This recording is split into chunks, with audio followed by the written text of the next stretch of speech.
न महंगाई समाप्त किया। तो इन्होंने कोई ऐसा काम नहीं किया कि जनता इनको कि भारतीय जनता पार्टी जनता को छल रही है। मोदी हैं तो मुमकिन है, अब नहीं बोलते हैं, पहले बहुत बोला करते थे मोदी है तो मुमकिन है। कभी कहते थे 400 पार 400 पार 400 पार, तो आके 240 पे अटक गए।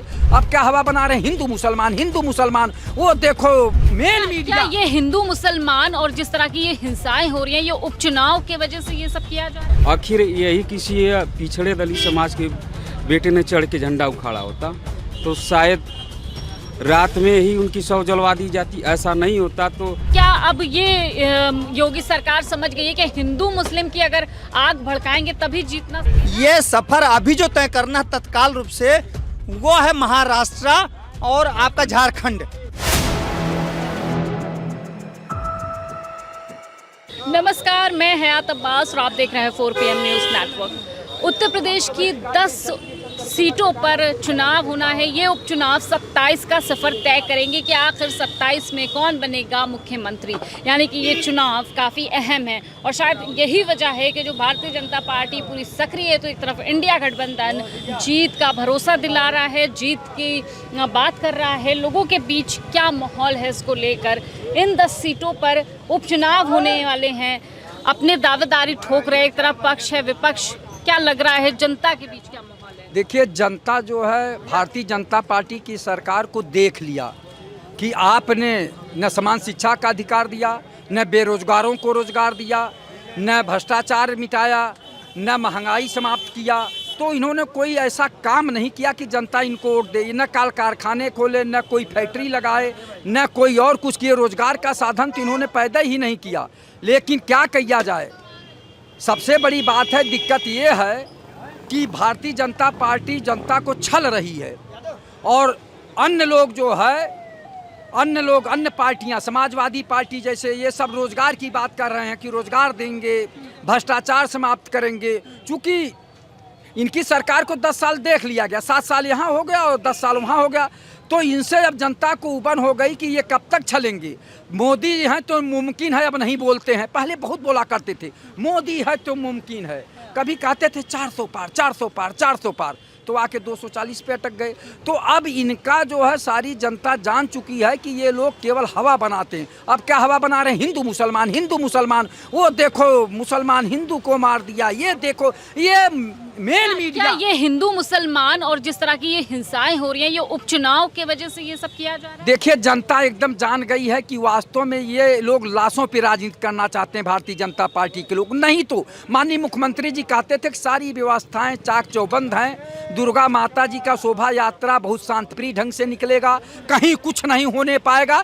तो इनके लाइव इंटेलिजेंस और पुलिस विभाग क्या कर रहा था, शासन प्रशासन क्या कर रहा था, जब आप स्वयं निर्देश दिए हैं कि कहीं भी कोई दंगा नहीं होने पाएगा, दंगा मुक्त उत्तर प्रदेश, भ्रष्टाचार मुक्त उत्तर प्रदेश, तो कैसे ये दंगा हो रहा है और इनके आंखों के सामने हो रहा। माननीय मुख्यमंत्री जी अगर संवेदनशील थे तो उन्हें तत्काल हेलीकॉप्टर उड़ा के ले जाना चाहिए, तो वहाँ के पुलिस लाइन में उतार देना चाहिए था और तुरंत कहना चाहिए था कि जो कुछ हुआ हुआ, अब इससे आगे नहीं बढ़ना चाहिए। लोगों को घर नहीं जलाए गए होते, जो लोगों का घर जलाया गया। एक दिन तो एक राम गोपाल मिश्रा जी की मौत होती है, दूसरे दिन, जहां तक मुझे ज्ञान है मीडिया के द्वारा, दूसरे दिन दूसरे समाज के मुस्लिम भाइयों का घर जला दिया जाता है। ये कहां का न्याय है? आप ये बताइए। लोग कहते हैं कि मरने से ज्यादा दुखदाई जलाना है। अगर एक घर में आग लगती है तो कुछ नहीं बचता है और तमाम घरों में आग लगा दिया गया। कैसे वो लोग भाग के जान बचाए, ये बहुत बड़ी बात है। और वहां बाहर इतने लोग खड़े थे जो ललकार रहे थे राम गोपाल मिश्रा जी को, झंडा फेंक रहे थे, उनका भी विजुअल आया है। उनके ऊपर भी केस होना चाहिए, उन्हें भी जेल भेजना चाहिए। और कैसे पुलिस प्रशासन के बीच में वो 4-5 लोग कैसे निकल के भाग गए, जिनको वो कह रहे थे खोज रहे थे, पकड़े और मुठभेड़ में गोली लगी पैर में, ये कैसे हुआ? ये लोग जो है सब गलत बयानबाजी कर रहे हैं। सच्चाई को देखिए। माननीय मुख्यमंत्री जी जब जान गए कि सच्चाई क्या है तो वो कुछ नहीं उस तरह की बात कहे, नहीं तो अब तक घरों पे बुलडोजर चल गया होता। आप बताइए, PWD से कहा गया कि वो उसमें हिंदू भाइयों का भी घर आ रहा था। भला हो कोई हाई कोर्ट गया तो हाई कोर्ट का जो निर्देश आ गया कि 15 दिन तक कोई जो बुलडोजर नहीं चलेगा। तो ये माननीय मुख्यमंत्री जी क्या कर रहे हैं? ये मुख्यमंत्री जी तो बहुत एक तरह से विफल हो रहे हैं कि इनके कर्मचारी इनको भी धत्ता बता रहे हैं। इतने पुलिस लगी हुई थी, वो क्या कर रही थी, जिला प्रशासन क्या कर रहा था कि इतना बड़ा दंगा हो गया, ये तो सवाल उठता ही है पूछने का। बिल्कुल, ये कह रहे हैं मोदी का मैजिक खत्म हो चुका है और उपचुनाव में इस बार सुपड़ा साफ हो जाएगा, कैसे देख रहे हैं? ये सुपड़ा तो साफ ही हो ही जाएगा। रहा बात जो बहराइच को बार बार जो लोग घटना के बता रहे हैं, तो सरकार फेल्यूर है। ऐसा नहीं होता तो जब वहाँ तनाव की स्थिति था तो उनको ले जाने की क्या ज़रूरत थी, उस रोड से नहीं ले जाते। आखिर यही किसी पिछड़े दलित समाज के बेटे ने चढ़ के झंडा उखाड़ा होता तो शायद रात में ही उनकी शव जलवा दी जाती। ऐसा नहीं होता तो यहाँ पर वाल्मीकि हाथरस वाला जो मनीषा बहन वाल्मीकि का रात में पेट्रोल डाल के जलवा दिया प्रशासन, कई जगह हो चुका। आज जिसमें यशवंत समाज से आते थे, इनको यही परमिशन दे दिया गया ना कि भाई आप उनके डेथ होने के बाद अगले दिन इनके 5000 भीड़ लेके उसके बाद 5 किलोमीटर इनको निकाला गया। क्यों निकाला गया? प्रशासन कहाँ थी? जिले की प्रशासन क्यों थी, कहाँ थी? आज शोभा यात्रा निकालने की क्या ज़रूरत थी इनकी?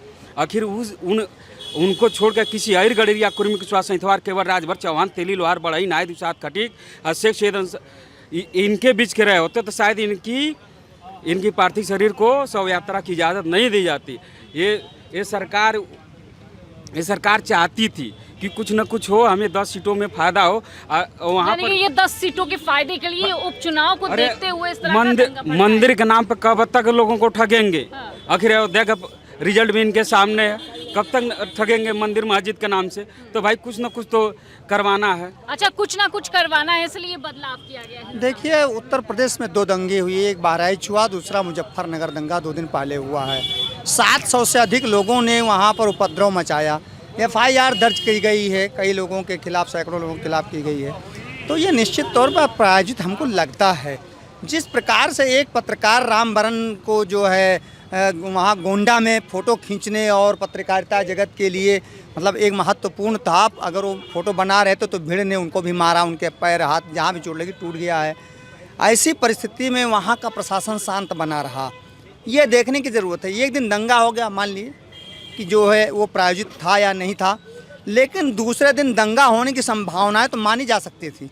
तो पुलिस प्रशासन ने क्यों नहीं वहाँ पर व्यवस्थाएं करी?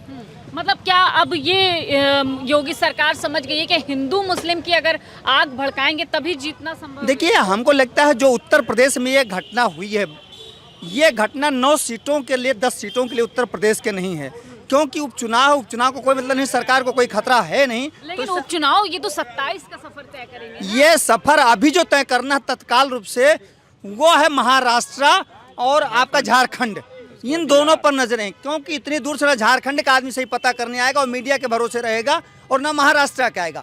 इस वजह से वोट पोलराइज होगा और इसमें केंद्र सरकार की भी हमको लगता है मिली हुई तरीके हैं। और भाजपा में 2 गुट हैं, कहीं ना कहीं कुछ ऐसी भी गुट हैं जो योगी आदित्यनाथ को हटाना चाहते हैं। इन सब की जांच होनी चाहिए कि उन लोगों का भी तो कहीं ज़रूरत नहीं, उन लोगों ने इसमें नहीं लिया है। और तमाम हिंदुओं का भी नुकसान बहराइच में हुआ। जो महिलाएं जा रही थीं ई-रिक्शा से, पैदल जा रही थीं, दवा के लिए गई थीं, स्कूल से बच्चे गए हुए थे, वो किस तरीके से भाग करके खेतों में, इस धान की खेतों में भाग करके छुप करके अपने जीवन को बिताया है, अपने जीवन को रोका है। ये बड़ा ही दयनीय था। कैसे देख रहे हैं इस घटना को, बहराइच की घटना को? क्या ये वोट की राजनीति है? मतलब इंसान की जान इतनी इम्पोर्टेंट नहीं है जितना वोट और चुनाव? देखिए, सबसे पहले तो इंसानियत की बात है, जो यहाँ आम नागरिक को समझना चाहिए। जो भी नेताओं के, मंत्रियों के बच्चे हैं वो पढ़ते हैं, अपना करियर बनाते हैं, बिजनेस करते हैं, राजनीति करते हैं। और जो आम नागरिक है वो हिंदू लड़का बहकावे में आ गया, उसने चढ़ के जो है झंडा नोच दिया और धार्मिक भावनाएं आहत हुई, लड़ाई दंगे हुए। शुरुआत तो उस लड़के ने की जिसने जो है ऐसा किया, विवादित गाने बजे। लगता है कि ये जो हिंदू मुसलमान है ये अपने फायदे के लिए किया जा रहा है? हिंदू मुसलमान फ़ायदा, वो तो जांच चल ली है, कौन इसमें दोषी पाए जाएंगे वो जेल जाएंगे, और बाकी इस पे है ये सब सारी चीज़ें। ये यहाँ लखनऊ में हम खड़े हुए हैं। यहाँ एक थाना लगती चिन्हट, जो 14 तारीख की मामला है। एक गैंगरेप हुई है बच्ची की, जो निषाद समाज से आती है। अभी तक मुख्यमंत्री ने सूद ब्याज तक नहीं लिया, न किसी प्रशासनिक अधिकारी ने जांच किया।